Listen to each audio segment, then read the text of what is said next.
name is Michelle Perera, and I am a radio producer and presenter, and also an actor and an arts activist living in Melbourne, Australia. As a radio presenter, I work on an arts and issues-based show called Community, which airs on the weekend on a community radio station called 3MDR. I love my radio work, particularly because the show I do focuses on showcasing and showing off really the thriving arts community in Melbourne. Also in the show, I'd like to tackle issues that societally we need to talk about and keep alive conversations. So whether there are issues to do with race, sex, gender, color, the gender pay gap, many of those issues I like to delve into. And these issues sometimes we shy away from. We live in a country that has, in Australia, proud history. Our Aboriginal ancestors are very much honoured and respected, or at least we hope every part of Australia does. So even Aboriginal rights and issues, these can be very touchy subjects, but I do like to focus on that. So essentially on my show, I often get to interview a variety of influencers and decision makers pertaining to their field. And it's amazing how involved people are in community and how interested people are in those issues and how interested people are in keeping those issues in the national conversation. So I love the mix of arts and issues that my show allows me to tackle. As an actor, I've been an actor for nearly 30 years now. A lot of the acting was in Colombo, Sri Lanka, before I migrated to Australia 20 years ago. In Australia, in Melbourne, I've been actively involved in the arts for about 10 years now, or a little over 10 years. More recently, I've been really immersing myself in the Melbourne theatre scene. And it's wonderful. I just completed a play in February, and I'm working on another one for the Melbourne Fringe Festival in October. But I think at heart, I am an actor, a dramatist, and I need to have that outlet to be able to express myself, and I do that best on stage. As an arts advocate, everything that I love is something that I want to promote, and it's important advocacy. So I advocate in terms of talking about and promoting the work, not the work that necessarily I'm involved in, at least that takes a back seat usually, but I love to promote the work of other artists in Melbourne. And we're talking about artists, theatre, music, film, sculpture, paintings, performance art. Art covers a full gamut of creativity, and Melbourne is a hotbed for it. And I get to give these artists a platform to have their work taken to a wider audience, really. So the promotion of the arts is very crucial and important to me, and that is where my advocacy work comes in. So I am actually very grateful that I do get to more than dabble in the creative arts, not just personally, but also as a conduit for others.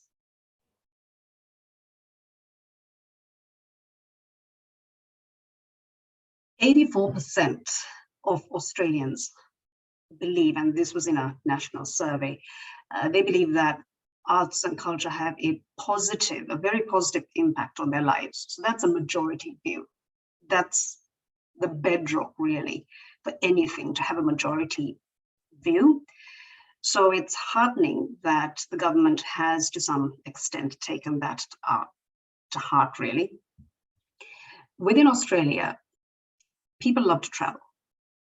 So what the different states do is often take their work beyond that individual state. In Melbourne, for example, there are many independent theatre companies that perform for Melbourne audiences, but then also tour those productions, with those productions to capital cities like Sydney, Adelaide, Perth, where those states have their own festivals happening. So where it is possible, where financially viable, you'd find theatre companies actually taking the work outside of their home state. And this means more exposure for the artist, more exposure for the work. And there's a mutual exchange of creativity. So that's really, really important. Also, Australia is well known for the larrikin country. You know, it's laid back. You know, Paul Hogan in Crocodile Dundee did a great job with promoting Australia as the wonderful country full of beauty, you know, history, the Great Barrier Reef. But a lot of people are already aware of that.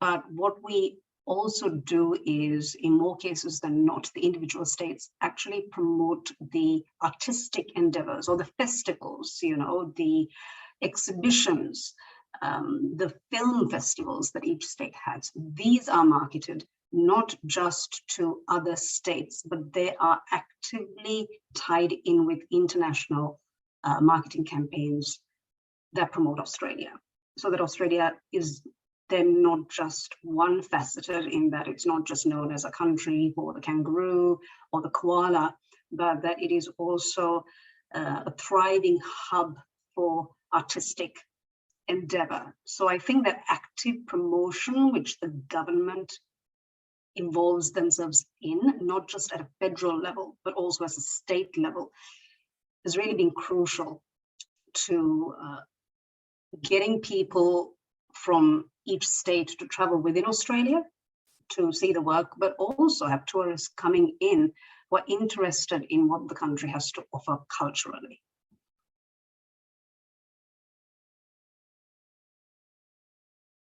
There are certainly aspects of the Australian model that can be emulated in Sri Lanka. I think in Sri Lanka, we need to firstly get away from that mindset that arts and culture is a sideline. You know, it's something you do as a hobby, perhaps an interest. It's not often seen as a viable income source. And I understand that at the moment, you know, nothing is seen as a viable income source, unfortunately, with Sri Lanka facing the economic crises that they are. But I feel also that, unfortunately, a lot of the cultural center is centered in Colombo. So some of the bigger exhibitions, the drama competitions, the festivals, they're often centered in Colombo, which is the capital city. And the rest of the country can be rather estranged from Colombo. I think one way in which the arts can be promoted across the country is to actually, where financially viable, that theatre companies take the work outside of Colombo. I think that's amazing, you know, perform in Colombo, and if possible, you know, take it to Kandy, take it to Anuradhapura, take it to Kurunegala, take it to Jaffna, right? Why not invite theatre companies from those, you know, towns to perform in Colombo? Now, this is an ideal state I'm talking about. I'm aware that artists struggle to get their work out, and unless they have government help and funding, and right now we know that that's an impossibility, unless they have private sector funding, where yes, we often fund big musical shows, which also comes under the banner of arts, which is fantastic, but the arts encompasses really many other facets. And we find that a lot of those other facets are ignored because you think there's only one sector of the arts that will be popular, so you pander to that. but everyone else gets ignored. So really, I think the private sector has a responsibility, if they are really interested in promoting Sri Lanka as a cultural center, which it really is. I mean, we have a history that's over 2,000 years old. A lot has happened in that time culturally. So one really good way to promote it is to actually take the work away from Colombo, not just center in Colombo. And I know for a fact that, the Galle Literary Festival is amazing. So when we promote Sri Lanka to the outside world, perhaps we don't just focus on the beauty of Sri Lanka and Sigiriya and all those amazing parts of Sri Lanka that already, I think, much of the world are already aware of. Because when you search up Sri Lanka, it's known for its beauty, it's known for its warmth, its people, its food, it's known for all of that. But what we now actively need to promote Sri Lanka is as an artistic hub and promote the Galle Literary Festival. I know Colomboscape is another wonderful contemporary arts exhibition that happens in Colombo, promote that overseas. So these amazing things happen in Colombo, but if you don't promote it outside to tourists, no one else knows about it. And what people forget is tourism now has a component of art tourists. So people who are actually visiting continents, countries, following arts festivals, things of interest to them. Sri Lanka has many things culturally that could draw people in, and I think the promotion of that, including that in any big ad campaigns within and outside of the country, would be crucial and helpful to actually promote Sri Lanka for the cultural bastion that I still believe it is.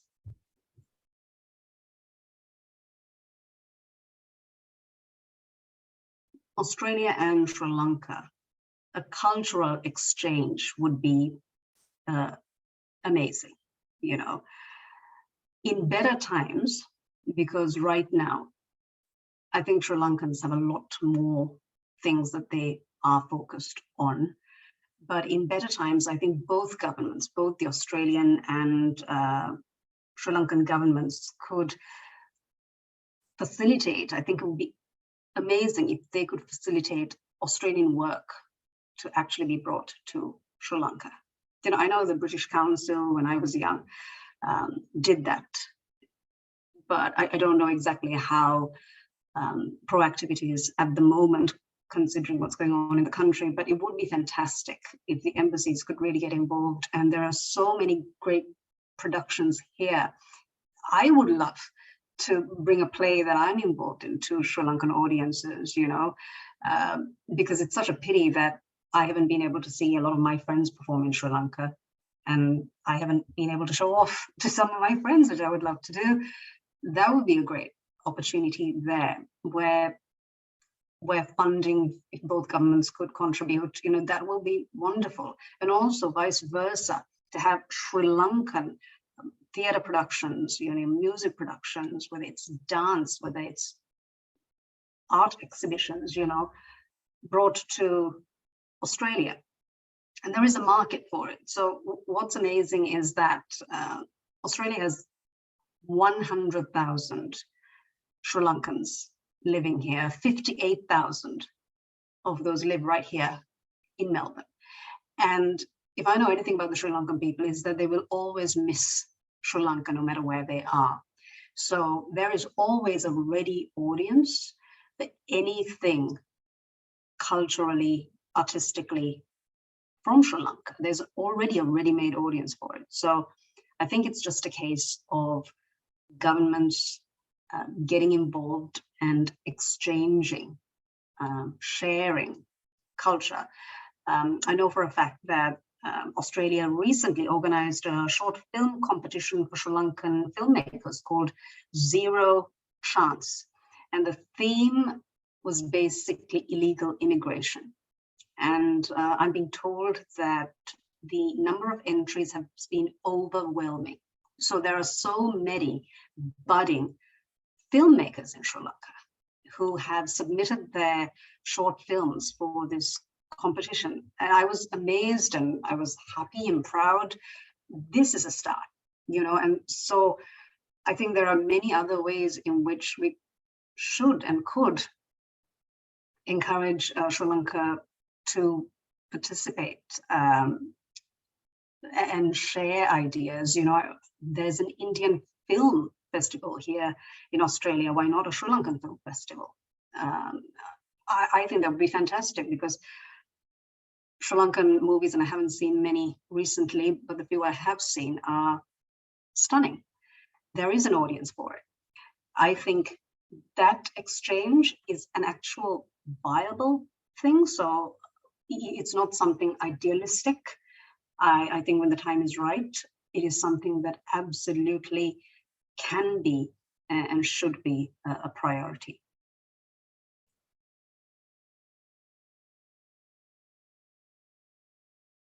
Diplomacy, in its simplest definition, is really the art and science of maintaining peaceful relationships.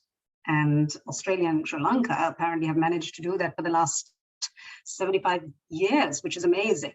I mean, I think there were a few hairy moments there when Sri Lanka beat Australia at the 1996 World Cup. And, you know, anytime Muthaiya Muralitharan stepped on the continent in 1995, things got a bit tense. But apart from those two occasions, you know, I think the two countries have maintained a very cordial, amicable relationship, which is really amazing.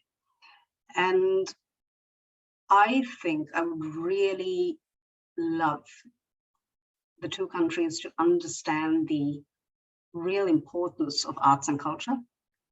You know, I would love the Sri Lankan Arts and Culture Ministry step forward, and when the current problems hopefully are resolved, really work towards giving the ministry and the industry a facelift, if you will, because it's much needed. Because the sharing of arts and culture between the two countries is one very tangible way in which hurts can be mended, you know, differences can be healed, insights can be revealed. Shakespeare said, to hold a mirror up to nature, he said. The arts and culture is really the most viable way in which you truly see another person. So even though our two countries are separated by a million miles, right, and not everyone speaks the same or may even look the same, and culturally we couldn't be more different in some respects, but what the arts shows us is that passion, love for creativity, the wanting or the need to produce something that you're good at, that's inherently human. And that is the thing that binds us. And I have been especially heartened when I've seen the protesters, the artists who come together, whether it's singing songs from Les Miserables, the workshop players did that, you know, whether it's dance companies performing, other artists actually taking a stand peacefully, creatively, to protest against what they consider is not right and not fair. Now, arts exposes a lot of things, a lot of negativity, but it does so creatively. And I can't think of a better sector, a better industry that would need that boost, that we should actually make room for and encourage. And I think our two countries will find that we have far more in common than not if we actually work together to promote and share artistically.